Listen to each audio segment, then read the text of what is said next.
에베소서 2장 11절 12절 함께 있습니다. 시작. 그러므로 생각하라. 너희는 그때에 육체로는 이방인이요 손으로 육체에 행한 할례를 받은 무리라 칭하는 자들로부터 할례를 받지 않은 무리라 칭함을 받은 자들이라.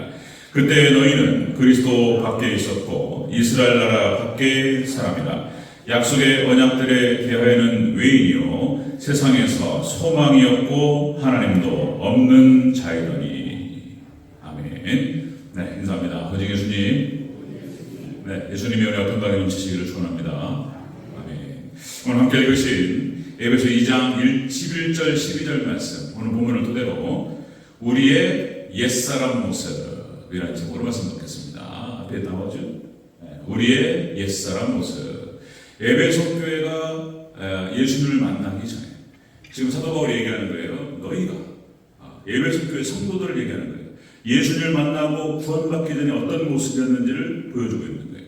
예수님을 만나지 않으면 구원받기 전에는 바로 이러한 형태가 된다는 거예요. 그것을 재확인하는 것입니다. 자, 제가 3대지를 잡았는데 같은 말 다른 표현이라고 말씀드릴 수 있어요. 구원 밖에 있는 이방인들에 대해서 이렇게 표현하는 거예요. 성경에서 같은 말 다른 표현. 자, 구원 받음에 대해서 제외됐다라고 하는 것이 교회 밖에 있다는 것, 이것이 얼마나 무서운 일인지, 공포스럽고 이게 두려운 일인지를 보여주고 있습니다. 자, 그리고 교회 안에 있다는 것이, 예수님을 믿는 믿음 안에서 예수님 안으로 들어왔다라고 하는 것이 얼마나 큰 은혜인지에 대해서 오늘 본문을 통해서 귀하게 깨닫는 시간이 되시기를 주의 이름으로 축원합니다. 아멘. 아멘. 크게 하겠습니다. 아멘. 네. 우리의 옛사람 모습이 어떤 모습이었는지 한번 살펴보도록 하겠습니다. 첫 번째, 그리스도 밖에, 이스라엘 밖에 있었다 하는 것입니다. 우리 11절과 12절 초반부를 같이 읽겠습니다. 11절, 12절 초반부 시작. 그러므로 생각하라. 너희는 그때에 육체로는 이방인이요 손으로 육체에 행한 할례를 받은 무리라 칭함하는 자들로부터 할례를 받지 않은 무리라 칭함을 받은 자들이라. 그때 너희는 그리스도 밖에 있었고 이스라엘 나라 밖의 사람이라. 아멘. 자, 옛사람의 모습이 어떤 모습인가에 대해서 사도 바울이 얘기하는데, 너희가 그리스도 밖에 있었고 이스라엘 밖의 사람이었다 이렇게 표현하는 거예요. 구원 밖에 이방인이었다, 구원 밖의 이방인이었다 이렇게 표현하는 거예요. 자, 11절, 그러니까 육체로는 이방인이었다, 그죠? 그러니까 이스라엘 백성들을 선민이라고 표현합니다. 자, 선택받은 백성, 아브라함의 자손, 그죠? 야곱을 다른 이름으로 했을 때 이스라엘 백성, 하나님이 특별히 선택하셔서 구별하신 백성, 육체로는 이 선택받은 백성에서부터 제외됐다는 거예요. 이렇게 표현하는 거예요. 그 다음에 할례받지 않은 무리라 이렇게 표현합니다. 선택받은 백성들로서의 그 표시를 하나님께서 할례를 통해서 행하셨어요. 할례. 남성의 중요한 부분을 매일같이 보면서 너희가 어떤 존재인지를 갖다가 생각하라. 하나님께서 그렇게 행하신 거예요. 그런데 할례받지 않은 무리라는 거예요. 하나님의 택함받은 백성들로부터 벗어났다라고 하는 것입니다. 자, 여러분들, 하나님께서 이 언약 백성, 그러니까 하나님께서 택하신 백성들로 해서 노아의 홍수 심판 때 8명만을 택하셨어요. 이 8이라고 하는 숫자에 성경에 나타나는 숫자가 굉장한 비밀이 담겨 있어요. 아무 의미 없이 쓴 게 아니에요. 자, 여러분들, 이 8이라고 하는 숫자는 중생수라고 말씀드렸습니다. 거듭남의 수 8. 그래서 노아의 가족도 8명인 거예요. 8명만 살아요. 그 다음에 하나님께서 할례를 베푸실 때 8일 만에 할례를 행합니다. 8이라는 숫자. 그 다음에 한 가지는 또 뭐냐면은 팔복, 마태복음 5장, 6장, 7장에 5장에 나타나죠. 팔복이라고 8가지가 중생의 과정을 설명하는 거예요. 이 8이라고 하는 숫자를 해서 중생수를 말하는 것입니다. 자, 여기서 벗어났다는 거예요. 너희가 그리스도 밖에 있었고 이스라엘 밖에 있었고 구원 밖에 있었고 천국 밖에 있었던 너희들이 그런 존재였다는 거예요. 자, 우리 옛사람의 모습도 마찬가지라는 것입니다. 옛사람의 모습도 그렇게 구원 밖에 있는 그런 사람이었다. 자, 여러분들, 구원은 교회 안에서만 이루어집니다. 이 교회 안에 있는 사람들만 구원을 받는 거예요. 교회 밖에는 구원이 없습니다. 그것을 상징적으로 보여주는 것이 여러 번 말씀을 드렸지만 4가지가 있어요. 노아의 방주가 교회를 상징하는 거예요. 그래서 하나님께 홍수 심판을 내리실 때 그 방주 안에 있었던 사람들만 구원받습니다. 방주 밖은 다 홍수로 다 하나님께 내려가셨어요. 8명만 사람입니다. 구원의 방주, 그러니까 노아의 방주가 교회를 상징한다. 그 다음에 소돔과 고모라를 심판하실 때, 그렇죠? 롯의 가족을 수아의 성으로 피신시켜요. 그러니까 하나님께서 롯에게 말씀하셨어요. 도망가라. 하나님께 이 성을 심판하신다고 하셨기 때문에 도망가라. 천사가 말하죠. 그런데 롯의 아내가 뒤돌아보다가 손비둥이 되고 그런 이야기가 쭉 나오죠. 그래서 롯과 2딸만 수아의 성으로 들어갑니다. 그러니까 천사가 수아의 성으로 롯과 2딸이 들어가는 것을 보고 소돔과 고모라를 폭발시켜버려요. 그러니까 불덩어리가 하늘에 떨어졌는데 그것이 무슨 행성이 떨어졌는지 우리는 다 알 필요 없지만 소돔과 고모라 딸을 하나님께서 불로 싹 폭발시켜버렸어요. 그 땅이 패여가지고 지금의 사회가 됐다는 거예요. 그러니까 여러분들 그 폭발과 불로 심판하실 때 이 불의 영향력과 폭발이었던 폭발 기운이 있잖아요. 핵이 폭발하면 핵폭풍이 일어납니다. 바람이 빵 터지는 순간, 그죠? 그러니까 그 핵폭풍과 불에서부터 롯과 2딸을 보호하기 위해서 소알성에 딱 들어버리는 거예요. 여기가 교회예요. 소알성, 롯의 소알성이 교회를 상징하고, 그 다음에 애굽의 고센 땅이라고 말씀드렸죠. 애굽의 고센 땅이 바로 교회를 상징하는 거예요. 이스라엘 백성들이 애굽 땅에 거주하는데 고센 땅에 거주했다는 거예요. 하나님께서 애굽에 10가지의 재앙수가 부으실 때 고센 땅만 없었어요. 피해의 재앙, 파리를 보내고 이를 보내고 개구리가 들어가고 별의별 일이 다 일어납니다. 자, 마지막에 죽음의 사자가 들어가서 애굽 땅의 모든 첫 새끼들은 죽일 때에 고센 땅만 아무 일이 일어나지 않습니다. 여러분들 마지막 심판 때 교회만 하나님께서 구하실 줄로 믿습니다. 아멘. 교회를 상징하는 거예요. 그 다음에 또 여러분들 가나안 땅에 들어갔을 때에 여호수아서 20장에 도피성을 하나님께서 만드셔요. 그러니까 하나님께서 이 도피성도 교회를 상징하는 거예요. 도피성도 놀라워요. 그 교회 안에 그런 거 보면은요 깜짝깜짝 놀라요. 도피성에 자 여호수아서 20장 1절에서 9절 말씀에 이렇게 표현돼요. 그러니까 무시 중에 그러니까 의도를 가지지 않았단 말이에요. 예를 들어서 그렇게 표현한다면 예를 들어서 나무를 패다가 도끼가 날아가지고 맞아 죽었단 말이에요. 그럴 수 있는 확률이 얼마나 되겠습니까? 근데 그런 일이 벌어졌어요. 무시 중에. 그러면은 그 맞아 죽은 그 가족들, 형제들이 보복을 한단 말이에요. 눈에는 눈, 이에는 이. 그러니까 도피성으로 도망가라는 거예요. 의도가 아니었는데 재판을 받을 때까지 도피성에 피해 있는 거예요. 자, 그래서 도피성에 세우는 목적이 바로 그거였습니다. 여호수아 20장 1절에서 9절 말씀에 보복자를 피하기 위함이고, 그다음 두 번째는 재판 받기 전까지 거기 도피성에 거주하는 것입니다. 그러다가 무죄가 확정되면 풀려나요. 세 번째가 뭐냐면 당시의 제사장 중에 한 명이 죽으면 그 사람은 용서하는 거예요. 이 구절이 나와요. 거주하는 집으로 돌려보내라. 제사장 중에 한 명이 죽으면 그 사람을 집으로 돌려보내라. 이것이 규정이었어요. 이 제사장이 죽으면 돌려보내라는 이 규정이 예수님을 상징하는 거예요. 예수님께서 우리를 대신해 죽으심으로 말미암아서 우리가 사함받고 구원받는 줄로 믿습니다. 도피성이 교회를 상징하는 거예요. 교회 밖에는 구원이 없어요. 오직 교회만이 구원이 있다는 것입니다. 자, 여러분들 가나안 정복전쟁 과정에서 하나님께서 이 가나안 정복전쟁은 하나님께서 이스라엘 백성들에게 가나안 땅을 주시는 목적도 있었고, 그 다음에 가나안 땅에 있는 7 족속을 심판하는 특성이 있다고 말씀드렸어요. 심판이. 하나님께서 진멸을 멸하시는 거예요. 헤레. 그걸 다 죽이는 거예요. 남녀노소 할 것 없이 짐승까지도 다 죽여버려요. 하나님께서 싹 썰어버려요. 하나님께서 그렇게까지 하시나 싶은데 하나님의 심판의 성격이 있었기 때문입니다. 그런데 거기에 한 사람이 구원받아요. 누구죠? 기생 라합이. 기생 라합이 나오는 그 장에서 이런 표현이 나와요. 정탐꾼을 숨겨줘요. 그러면서 기생 라합에서 나오는 입에서 무슨 표현이 나오냐면 우리가 소문을 들었다는 거예요.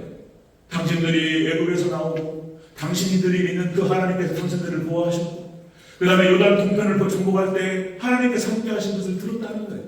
그래 하나님께 이 땅을 당신들의 줄 것이라고 내가 믿는다는 거예요. 그래서 이 땅을 심판할 때 나와 우리 가족을 좀 살려달라, 이렇게 고백을 해요. 이 부분에 대해서 신앙 고백으로 받는 것입니다. 그래서 정탐꾼들이 이렇게 말을 해요. 자, 이 땅을 진멸하러, 여리고성을 진멸하러 들어올 때에 네 창문에다가 빨간 줄을 내리라는 거예요. 그리고 네 집에 네 가족들을 모으라. 그래서 만약에 네 가족 중에서 밖에 돌아다니다 죽으면 우리 책임이 아니고 너희 집에 있는 사람들만 살려준다, 이렇게 약속을 해요. 이 아합과 가족들이 구원을 받습니다. 이 빨간 줄은 십자가를 상징하는 거예요. 놀랍습니다. 이렇게 여러분들 교회만 구원받는다는 거예요. 하나만 더 말씀드리면, 여러분들 제가 찾아보니까 1994년에 나왔던 영화 쉰들러 리스트라는 영화였죠. 다 보셨는지 모르겠습니다. 쉰들러 리스트. 감동적으로 제가 한 2번을 이렇게 쫙 정주행했던 거예요. 이렇게 예전에 20년이 된 영화인데 잘 아시죠? 자, 히틀러가 독일이 2차 세계대전 때 유태인들 600만 명을 삭살할 때 가스실에 집어넣어가지고 다 죽이는 상황이었어요. 그때 이게 실존 인물입니다. 오스카 신들러라고 하는 인물이 독일 사람이에요. 이 사람이 이제 폴란드에 유태인들이 운영하는 공장을 빼앗습니다. 공짜로 인수를 해요. 그리고 유태인들을 임금을 주지 않고 사용합니다. 이렇게 해가지고 이 악덕 기업업자가 돼가지고 이윤을 창출해요. 그러다가 처음에는 그랬던 거예요. 그런데 가스실에서 죽어나가는 사람들 보면서 이 오스카 신들러가 이럴 수 있는가, 이렇게 각성을 해요. 그 장면이 나타나는데, 그래가지고 오스카 신들러가 자기 공장에 취직시켰던 그 몇백 명의 사람들이 있어요. 이 사람들만 살고 다 죽어요. 이게 신들러 리스트입니다. 이 명단에 빠진 사람들은 다 죽었어요.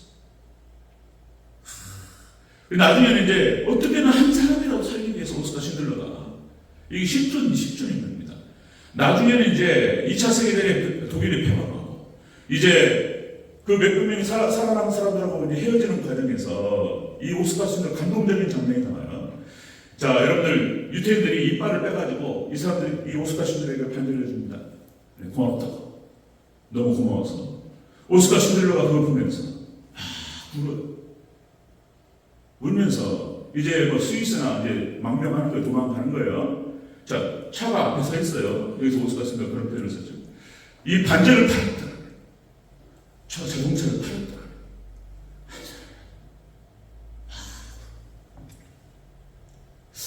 그 장면이 쫙. 이 말씀 드리는 것은 쉰들러 리스트에 써있는 사람들만 살았습니다. 여러분들, 하나님의 생명책에 기록되는 사람들만 살 줄로 믿습니다. 아멘. 교회 안에만 살아요. 그런데 여기서 벗어나버렸다는 거예요. 여기서 우리 옛사람이 없어. 옛사람에 있을 때 아직도 교회 밖에 있는 사람들은 하나님 심판하실 때 다 죽습니다.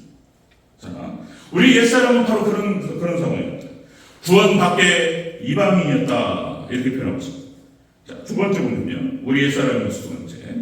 자, 같은 뜻 다른 표현. 약속의 언약들에 대해서 외인이었다, 이렇게 표현합니다. 약속의 언약들에 대해서 너희가 외인이었다. 12절 다시 한번 읽겠습니다. 12절 중반부 중반부 시작. 그때 너희는 그리스도 밖에 있었고 이스라엘 나라 밖에 사람이라. 약속의 언약들에 대하여는 외인이요. 아멘. 여기까지. 약속의 언약들에 대해서는 너희가 외인이었다. 그러니까 하나님의 축복에서부터 제외되었다는 것입니다. 하나님께서 이 사람들만 약속하시겠다라고 약속하셨어요. 그 언약이. 그러니까 성경 전체는 하나님의 약속의 말씀으로 기록이 되는 거예요. 약속의 말씀. 자, 이 언약들이라는 표현을 씁니다. 언약들. 그러니까 이게 이 복수용으로 사용하는 거예요. 언약들. 이게 본문에서는 원어 뜻이 톤 디아테콘이라는 뜻입니다. 톤 디아테콘. 그래서 노아 언약, 아브라함의 언약, 그 다음에 모세 언약, 그 다음에 다윗 언약. 그 하나님의 언약이 점점 세세하게 진보돼요. 하나님의 언약이. 이 언약대로 하나님께서 구원하시겠다라고 말씀하셨어요. 자, 노아하고 말씀하신 것은 창세기 6장 13절 이렇게 표현합니다. 18절 너와 너와는 내가 내 언약을 세우리니 너는 네 아들들과 네 아내와 네 며느리들과 함께 그 방주에 들어가라. 너희만 살리라. 하나님께 약속하셨어요. 그대로 성취됩니다. 노아와 언약. 그 다음에 하나님께 아브라함하고 약속하시는데 창세기 12장과 창세기 15장에서 지난주에 말씀드렸던 것처럼 자, 이 땅을 너와 네 자손에게 주리라. 천국을 말하는 거예요. 가나안 땅. 이 땅을 너와 네 자손에게 주리라. 이렇게 말씀하시면서 창세기 15장 8절에서 그날에 여호와께서 아브라함에게 더불어 언약을 세워 이르시되 내가 이 땅을 애굽 강에서부터 유브라데 강가까지 네 자손에게 주노니. 하나님께서 아브라함에게 약속하시고 이삭에게 확인하시고 그 다음에 야곱에게 확인하시고 이스라엘 백성들에게 계속적으로 확인하셨어요. 하나님의 약속을. 그 다음에 모세에게 들어와서 시내산에서 언약을 다시 갱신해요. 더 세밀하게. 뭐라고 말씀하시냐면 출애굽기 19장 5절 모세의 시내산 언약입니다. 자, 세계가 다 내게 속하였나니 너희가 내 말을 듣고 하나님의 말씀을 듣고 내 언약을 지키면 너희는 모든 민족 중에서 내 소유가 되리라. 하나님의 약속을 하시는데 언약을 하시는데 하나님의 말씀 안에 거하는 자들 이렇게 한다십시오. 이게 틀린 말이 똑같은 말들이에요. 노아와 아브라함과 모세에게 하셨던 약속이 다 똑같은 말인데 더 상세하게 말씀하시는데 내 말씀, 내 말 안에 거하는 자들, 내 언약 안에 거하는 자들은 너희가 내 소유가 되리라. 그 다음에 다윗 언약으로 내려왔을 때는 더 상세해져요. 다윗 언약. 자, 역대상 17장 1절에서 15절까지 하나님께서 다윗에게 언약을 확인하셔요. 이렇게 표현하십니다. 네 씨 곧 네 아들 중에서 하나를 세우고 그 나라를 견고케 하리라. 다윗의 씨에서부터 다윗에 나온 그 아들에서부터 하나님께서 하나님의 나라를 견고케 하리라. 그 아들이 누굽니까? 예수님 안에 거하는 자들 내가 내 소유로 쌓으리라. 하나님께서 이 언약들을 진행하시면서 예수님까지 정확하게 말씀하시는 것을 볼 수 있습니다. 자, 그런데 시편 80편 그대로 잠깐만 제가 언급하고 지나가는데요. 시편 80편이 아삽의 시입니다. 아삽의 시. 이스라엘이 망해버렸어요. 망해버린 이스라엘을 보면서 탄식하면서 하나님께 회개하는 장면이 아삽의 시. 시편 80편 뭐라고 표현되냐면 이렇게 표현돼요. 이스라엘이 하나님을 기뻐했을 때는 어떤 모습이에요?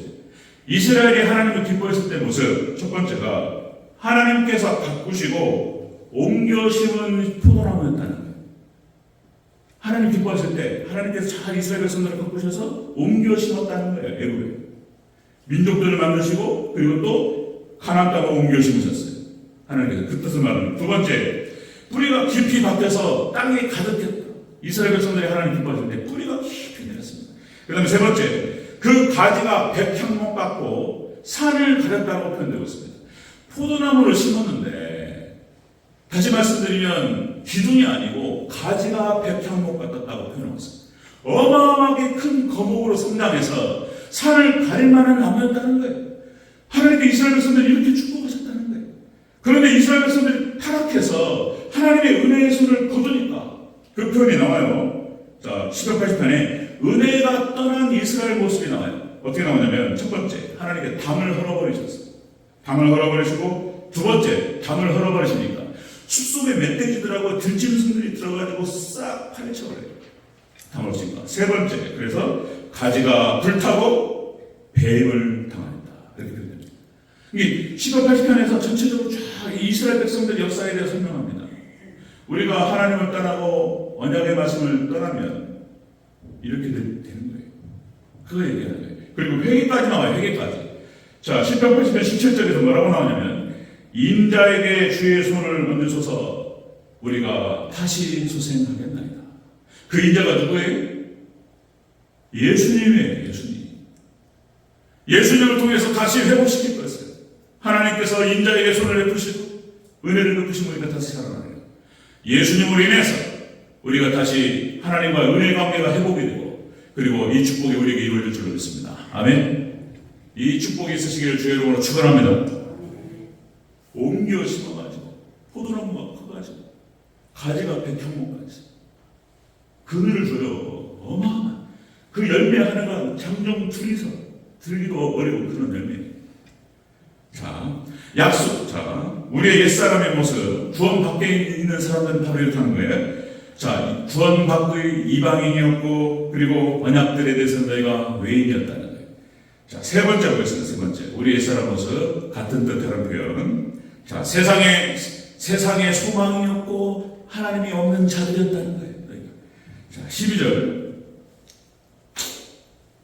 다시 읽겠습니다. 시작. 그때 너희는 그리스도 밖에 있었고 이스라엘 나라 밖의 사람이라.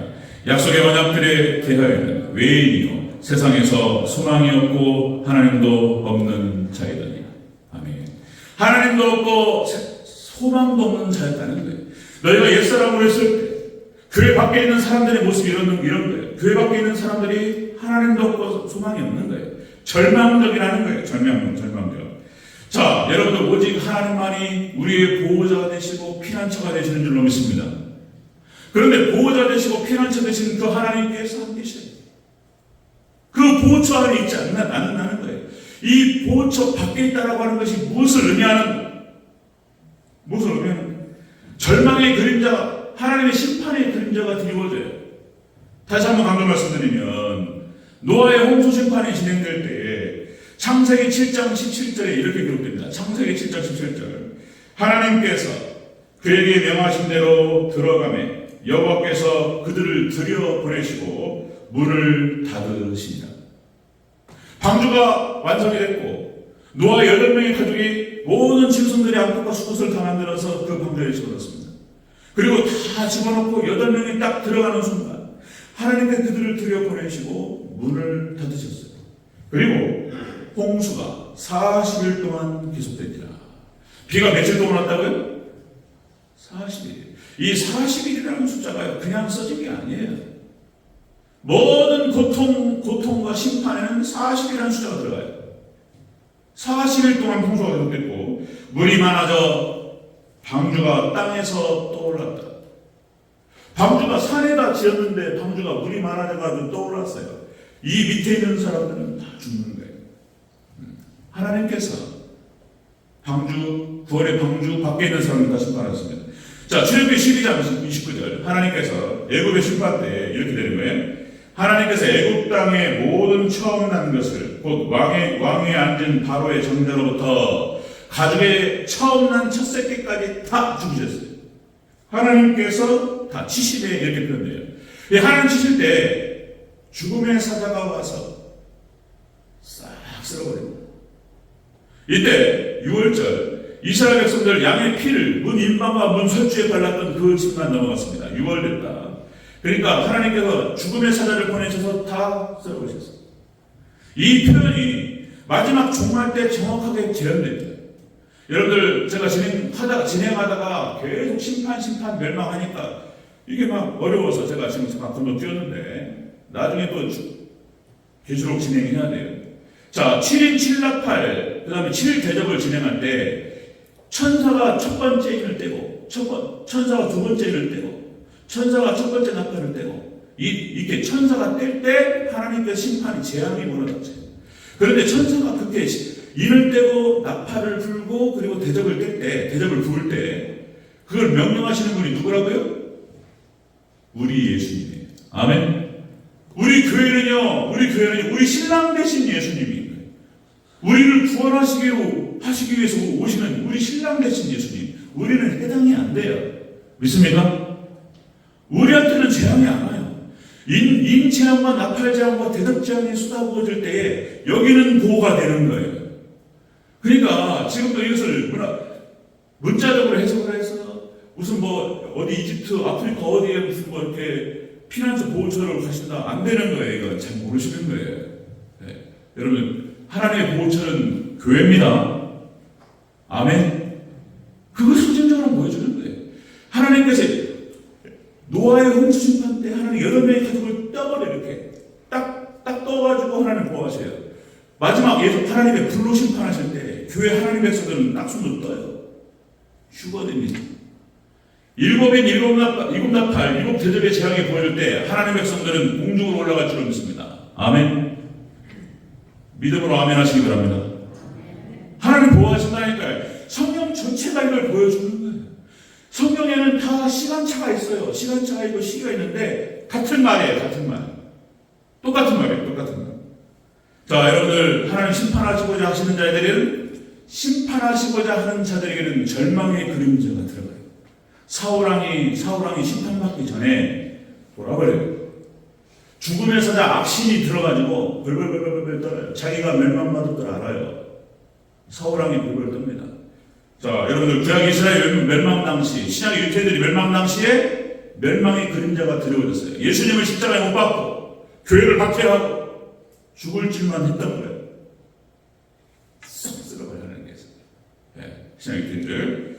자, 그러나 여러분 시편 39편 7절에 이렇게 표현됩니다. 진실로 악을 행하는 자들은 끊어질 것이나 여호와를 소망하는 자들은 땅을 차지하리라. 아멘. 여러분 하나님을 소망하고 하나님을 의지하는 자들, 믿음으로 예수님과 연합된 자들은 소망이 있을 줄로 믿습니다. 이거를 사도 바울이 다시 반복하는 거예요. 너희가 옛사람으로 있을 때, 너희가 에베소 교회가 예수님을 믿고 구원으로 들어가기 전에 너희가 어떤 모습이었냐 이렇게 얘기하는 것입니다. 자, 여러분들 마지막 종말 때 하나님 예수님 다시 오셔 심판하시는 그날에 노아의 방주, 그 다음에 롯의 소알성, 애굽의 고센 땅, 그 다음에 도피성에 피하는 자들, 하나님께서 교회에 피하는 자들, 하나님 심판받지 않고 구원을 얻게 될 줄로 믿습니다. 아멘. 교회 밖에 구원이 있다라고 얘기해요. 나는 예수님 믿고 교회 안 간다고 얘기해요. 안 되는 거예요. 안 돼요. 나는 예수 믿는다고 그래요. 교회. 자, 여러분들, 우리 옛사람의 모습은 바로 그런 모습이었다. 에베소 교회 성도들이 너희가 옛사람을 있을 때는 바로 그런 모습이었다라고 다양한 표현들로 반복하고 있어요. 너희는 구원받기 이방인이었고, 그 다음에 약속의 언약들에 대해서는 외인이었고, 그 다음에 하나님도 없고 소망도 없는 자들이었다. 그러나 너희가 예수님께 들어가서 이런 구원을 받았다. 여러분, 지옥을 얘기할 때 천국이 빛이 나는 거예요. 지금 사도 바울이 그렇게, 사도 바울이 지금 문맥의 구조와 사도 바울이 문장을 기술하고 문장을 구성하는데 이렇게 표현하는 거예요. 하나님께서 감동하셔서 쓰신 하나님 말씀이신 줄로 믿습니다. 아멘. 아멘. 네, 여러분들 교회 안에 들어와 있다는 사실에 대해서 다시 한번 우리가 인식하고 하나님께 감사하시기를 주의 이름으로 축원합니다. 아멘.